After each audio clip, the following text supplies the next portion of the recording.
Hello everybody, and welcome back. Today we're going to be going over the battle rating changes for War Thunder as of January 2023.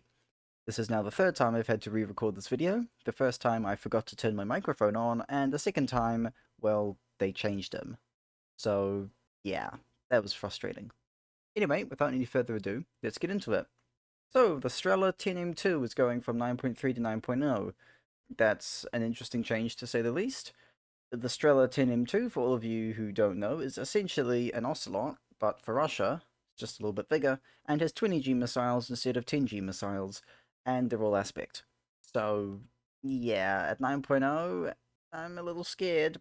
A 20G missile is very hard to dodge without flares. It's not certainly impossible, but it is very, very difficult. Now, I have heard that the missiles that the Strela gets do have a tendency to overcorrect and have a very weird flight path modeled in. They seem to take a very stylish approach for actually, killing vehicles rather than just taking the most efficient route. But I don't think that justifies the vehicle's battle rating to go down. I think it should just be fixed if it is a bug. It's sort of like treating the symptoms, not the actual cause. The problem is the missiles are unreliable, so you fix the missiles, you don't change the vehicle's battle rating. It just doesn't make sense to me. So I see why it's going down based on what I've heard, but I just think there's a much better way to go about it. The Marder 1A3 is going from 8.0 to 7.7. Again, not something I completely agree with, but I do understand why it is the case. The Marder 1A3 is the same as the base Marder at 7.3, but it just gets an APDS belt. However, that APDS belt does actually make it able to do a lot more things, such as killing a lot of MBTs from the side, whereas before, with just the APCR belt, it did struggle a little bit with that. It still gets the Milan ATGM, which is meh, it's a bit slow for an ATGM, but it gets the job done. And it's also reasonably quick. I think it's a change that isn't going to change too much about the Marder. As somebody who doesn't really like playing light tanks, I don't have too much of a strong opinion. I don't fully agree with it, because I think at 8.0 it is fine as it is. However, at 7.7, Germany does have a pretty decent lineup, especially if you have the mouse. So I think it could work well there as a pseudo anti-air and also as an IFE. Just a little bit of an upgrade over the standard Marder that the Germans get. The M48A2C is going from 7.0 to 7.3. Finally, it's taken Gaijin so long to do this, but they've finally done it, and I'm super happy.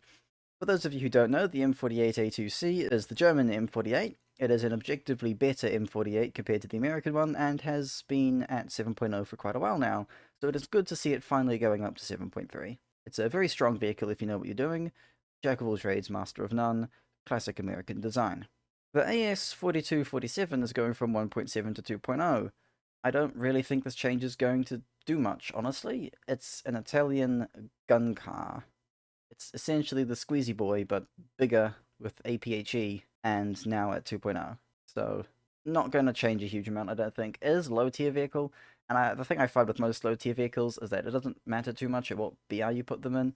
But really, between 1.0 and 2.3, the actual BR doesn't matter too much, in my opinion, because everything plays essentially the same. The only thing that changes is the armor thickness, but it's kind of like top tier, but instead of all the tanks being good, all the tanks are crap. Well, compared to modern standards, at least. For the time, they were decent. But anyway, that's besides the point. I really don't think that AS4247 going from 1.7 to 2.0 is going to change too much, so I'm pretty impartial to that change. The IKV103 is going from 4.7 to 4.0, something, again, I'm kind of impartial to. The IKV103 is the Swedish tank destroyer that gets heat FS at 4.7, and it's a pretty bloody good heat FS as well.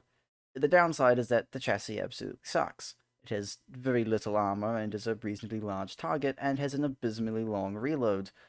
It's another one of those vehicles that it can pin everything it sees. Hell, it can pin top tier MBTs if you shoot correctly. So it doesn't really matter what BR you put it at, it's going to just be not good. It's just one of those vehicles, sadly.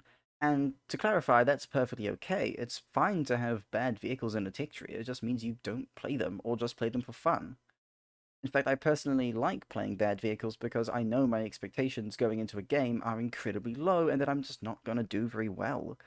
So if I die, I don't feel bad at all. Unless the vehicle is absolutely abysmal, like the Type 60 ATM, it's a pretty fun experience. The Roycat 105 is going from 8.7 to 9.0. This is something I absolutely agree with. The Roycat 105 is just, well, a Roycat with a 105mm gun that gets DM33 on an incredibly mobile chassis with a full stabilizer and Gen 2 thermals at 8.7. Yeah, it's really strong. I'm glad to see it going up to 9.0. One of my friends has it and regularly drops aces in it. In a similar vein to the Roycat 105, the WMA 301 is going from 8.3 to 8.7. Finer freaking The WMA 301 is essentially a Chinese Roycat, just with a crappy reverse gear, and not great gun depression. To make up for this, however, you get Gen 2 thermals at 8.3, as well as a full stabilizer, a pretty good saber round, very good ACGMs, as well as proximity high explosive shells for some reason, as well as very good forward mobility, and just an all-round good vehicle. I believe it definitely deserves 8.7 because at 8.3 it can get a full down tier and fight things at 7.3, and it's just not fun playing a Leopard 1 and coming up against WMA 301. It's just not fun at all. I'm very glad to see it going up to 8.7. I have seen some comments on the forums, which are just essentially Chinese premium players absolutely crying over it, and I relish in all those tears. The PTL02 is going from 8.3 to 8.7. Basically a Tech Tree WMA 301, same argument applies, really. Glad it's going up.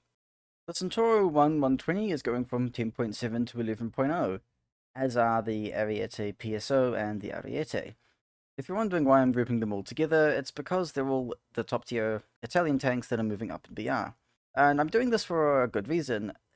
It looks like Gaijin is actually decompressing top tier to a certain extent. They're moving a lot of vehicles up by 0.3 in BR, which is really, really nice to see. I definitely think it's a step in the right direction. Certainly, yes, more does need to be done, and I would love to see 12.0 come to Grand RB. Put the 2A6 at 12.0, put the 2A5 at 11.7, and so on and so forth. I think that'd be really nice to see. However, this is definitely a step in the right direction by moving everything up, essentially, by 0.3 in BR. So yes, the Centauro 120, Ariete PSO, and Ariete are going from 10.7 to 11.0, and I'm very happy with that change. Now, on their own, that would kind of suck. They're not fantastic vehicles, from what I've heard, and some people say they are the worst MBTs in the game. No, I haven't played them, nor have I really played against them because no one plays Italy, but it is nice to see some decompression. The automatic is going from 10.7 to 11.0. Again, yeah, it's a very good AAA that can double as an anti-tank vehicle, very big profile, very good, and it, I think, is fine at 11.0, honestly. The Florakrad 2A6, 2PL, and 2A5 are all going from 11.0 to 11.3, except for the 2PL, which is going from 10.7 to 11.0. Again, decompression of top tier BRs, very nice to see. All these vehicles getting moved up, I believe, is justified. They're all very capable of fighting at 11.0 and 11.3 because they'll essentially be fighting the exact same vehicles that they've already been fighting, seeing as everybody seems to up tier them to 11.7 because, you know, the F16 things exist. The T80 BVM is going from 11.0 to 11.3, and the T80U, T80UK, and T72 B3 are all going from 10.7 to 11.0. Again, I agree with this. They're all incredibly capable vehicles and will be completely fine at 11.3 and 11.0 respectively. They're vehicles that'll work at these BRs because all the competition is also being put up in BR. So effectively what it means is that these vehicles will be fighting other top tier vehicles more often than they will be fighting lower tier vehicles, which is really, really nice. Low tier vehicles aren't put above their pay grade in a sense, and 10.0 isn't consistently up tiered to 11.0, which is always frustrating to play against. So I do definitely like these changes. The ADATs, M1A2 SEP, and M1A2 Abrams are all going from 11.0 to 11.3. Again, for the same reason as before, that's perfectly fine. The HSTVL, M1A1 HC, and M1A1 AIM are all going from 10.7 to 11.0. Again, that's fine. They'll all be competing against essentially the same tanks, that is top tier MBTs, where they should be competing against, and just won't be seeing as many lower tier vehicles, which they completely and utterly stomp. The Merkava 3D in the USA Tech Tree is going from 10.3 to 10.7, which definitely makes sense. It is a very, very good vehicle. The Tor M1, the ZTZ99A, the WZ1001E LCT are all going from 11.0 to 11.3. Again, fantastic. Decompression of top tier BR. Fantastic. This is just going to be something I'm drumming home through this entire video, so yeah, you're going to get a lot of that. The STRV-122A, the STRV-122B PLSS, the Leopard 2A6 from Finland, and the ITO-90M are all going from 11.0 to 11.3. Again, same reason as before, decompression of the top tier BRs, it's very, very nice. I really do agree with these changes. It also helps that the STRVs are very, very powerful top tier tanks having incredibly strong armor. The CV90-120 is also going from 10.7 to 11.0. Again, it's fine. It's a top tier IFV. The Makava Mark IV-M is going from 11.0 to 11.3. That's the top tier Makava for Israel. That's fine. It's a very, very nice vehicle. Very, very strong. It's a very, very good round and has also got also has an interesting armor scheme which makes penetrating the turret very hard. And, well, the engine is in the front. So you've got that added survivability as well, mostly against heat rounds because saber rounds tend to just go straight through that and spoil the entire crew anyway, but it is definitely a nice bonus to survivability. The Makava Mark IIIB and Mark IIIC are going to 10.7 from 10.0. From what my friend tells me, they get a fantastically good dart round and are okay-ish on mobility, so I think 10.7 will be okay for them. I do think, however, that maybe going to 10.7 was a bit of a stretch for them, and they could have gone to 10.3 first and then 10.7 in the next battle rating. I'm personally adverse to very large BR jumps unless the vehicle is just blatantly overpowered, so it's just my take on that. However, we will see how it performs, and if they do end up sucking, they can also just drop down by 0.3, or 0.4, I guess. The Leclerc S11, the Leclerc S2, and the standard Leclerc are all going from 11.0 to 11.3, as well as the ITO-90M. Again, decompression of top tier BRs, it's fine, because all the competition is also going up, it's not just the vehicle itself. And so the matchmaker won't change too drastically. The Black Knight is going from 11.0 to 11.3. That's fine. It's a challenger. It's a bit slow, but I mean, you get an APS as well as all the other jazzy stuff that top tier MBTs get. The Challenger 2 is going from 10.7 to 11.0. Not too sure how I feel about that, because it's a Challenger 2, but we'll see how that goes. And the ADATS M113 for Britain is going from 11.0 to 11.3. Again, it's fine. It's great. Top tier anti-air. The Type 10 and the TKXX are both going from 11.0 to 11.3. I think that's absolutely fine. They're both fantastic vehicles with very strong autoloaders, as well as very powerful rounds. So I really don't have a problem with them going to 11.3. And again, all the competition is going up in BR as well. I'm not going to give any commentary on the little stuff Gaijin says down below because I'm just really not interested in it, and I can't be bothered reading that paragraph of text.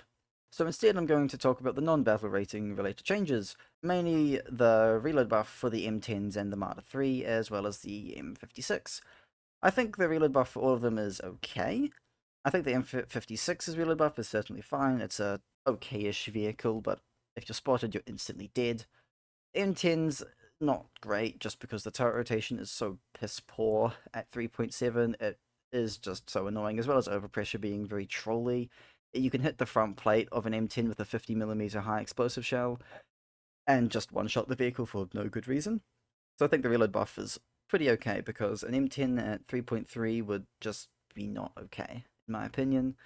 It'd just have circles run around it by every small thing in a full down tier, and might actually end up doing worse just because the armor would be so thin that its shell wouldn't fuse all the time.